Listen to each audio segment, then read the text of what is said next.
Without long preludes, I'll start. Scout's primary weapon is Deep Rock GK2, an assault rifle. Second primary is M1000 Classic, a sniper rifle. Scout's secondary weapon is Boomstick, a double-barrel shotgun. And other one is Zhukov Nuke 17, two quick-firing SMGs. Next is Flare Gun, provides light. Grappling Hook is a tool used to move throughout space in any direction. IFG slows your enemies down. Cryo Grenade freezes your enemies. And Bile Bomb, throw at bugs to make them fight each other. Scout's unique armor allows you to not take as much falling damage, but not enough to stop you from dying due to grappling hook accidents. Moving on to Scout's goals. First, the most important goal for Scout is killing targets with weak points. Scout's weapons and their modifiers allow him to dish out one of the best weak point burst damages in the game.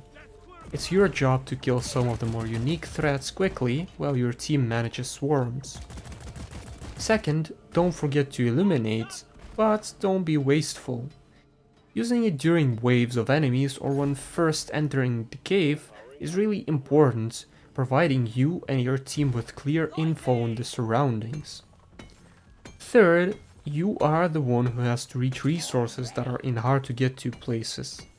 Find your way to gather resources on the ceiling or wherever other classes wouldn't be able to. Also, don't forget to ask NG for platforms. NG is your best friend. Fourth, it's your job to never die and help others when they do. Sounds obvious, but Scout has the best mobility in the game, so you can get away from scary places and get your teammates back up very quickly. Now, there are two things you should never do. First, never try to fight enemies head-on. You're not built to do it. Get some distance from the bugs, lure them away from your team, and shoot high priority targets while you're at it. That's gonna be your best bet. And second, do not die.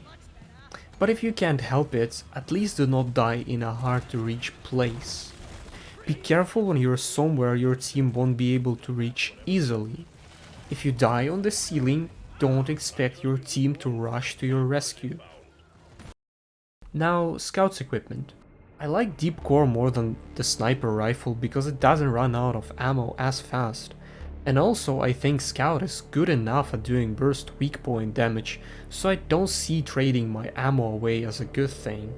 Here I think both are good, but since I'm not a fan of letting bugs get close to me, I don't like shotgun as much. Also, last shotgun modification doesn't work with grenades that I use, and generally I think it's better to stay away from fire damage if it's a mod, since it could ruin other people's frost weapons and toxic grenades and such. Out of all grenades, I think all have a purpose. I prefer Cryo because it allows me to kill targets like Praetorians quickly and other nearby bugs too. Pheromone Grenade generally serves the same purpose as the other one. It is there to slow down the wave. But while it serves the same purpose, it does so very sluggishly compared to other grenades. And also, Cryo Grenade has other uses and allows you to kill your enemies faster, while Thermal Grenade doesn't do that. And also, bugs don't do too much damage to each other, so that part of it is negligible. And lastly, IFG. It is not bad. Slowing down waves can help your team kill them without having any risks. Although same can be said about Frost Nades, but those also allow you to kill bugs quickly. That's why I prefer Cryo Nades over IFG. Okay, let's discuss perks now. The most important one here is Born Ready. All your guns have to be reloaded manually. This allows you to skip that part and save a lot of time. Next is Vampire. It's a good perk, allows you to convert your every pickaxe power attack into some health. Good stuff. Also can farm HP if necessary with M1 attacks. I also use Thorns, but you can use whatever you want here. I just can't be bothered with little swarmers coming after me. A good suggestion I can give is to use mission specific perks to carry objects or something like that. Out of active perks I use Beastmaster. adding to team's tanking potential, distracting enemies, and also doing some damage.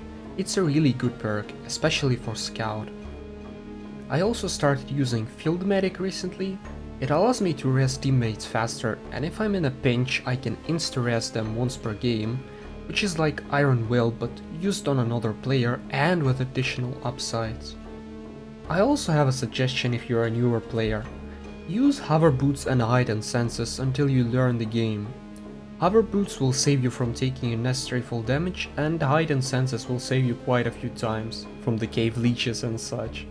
Also, if you're looking for a replacement, you can look into Berserker and Iron Will. These two are very good perks too. Let's look at the mods. Less spread is better since we're aiming for the weak points.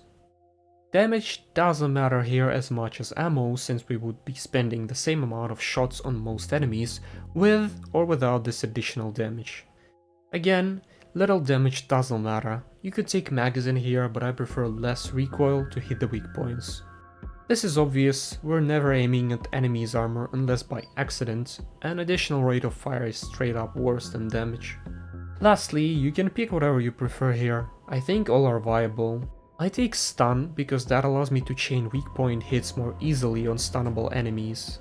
Here damage matters, because it allows you to take less shots on some common enemies, which in turn would save you ammo. Since I'm using Born Ready perk, reload time doesn't matter as much.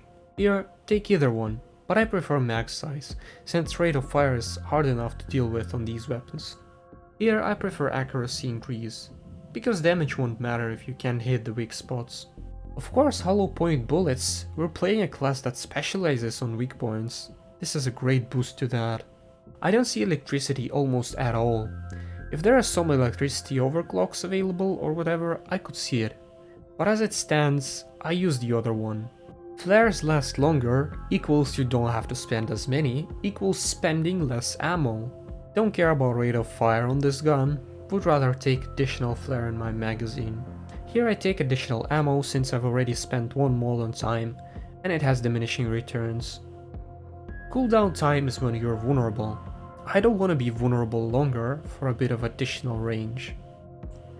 Here take your pick. For me it's the same again, less wind up time, less vulnerable time. And this one is super good. Makes you capable of constantly using your hook with almost no cooldown. Thanks for watching, don't forget to like, comment, sub, and see ya!